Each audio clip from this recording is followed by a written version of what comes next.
नमस्कार, मी doctor Nitin Borse, gastroenterologist, hepatologist and therapeutic endoscopist, director apex wellness hospital Nashik. Stress, anxiety आणि पोटाच्या विकारांचा डायरेक्ट संबंध आहे. स्ट्रेस अँझायटीशी रिलेटेड पोटाचे विकार म्हणजे सर्वप्रथम नॉन अल्सर डिस्पेप्सिया आणि इरिटेबल बाउल सिंड्रोम हे दोन आजार स्ट्रेस अँझायटीशी रिलेटेड पोटाचे विकार आहेत.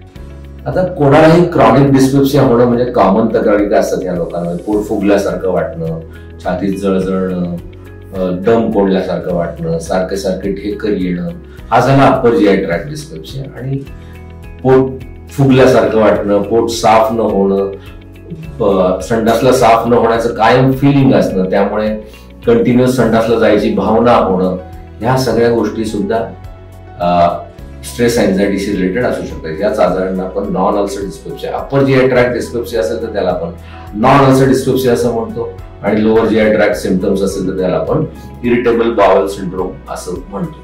जे लोक खूप अँक्शियस, तणावग्रस्त, स्ट्रेस, चिंता करणारे असतात त्यांच्यात ह्या दोन कॉमन तक्रारी दिसतात. आता सगळ्यात महत्वाचं आहे, कोणालाही आपण अंदाजे नॉन अल्सर डिस्पेप्सिया किंवा इरिटेबल बाउल सिंड्रोम असं म्हणून लेबल करत नाही.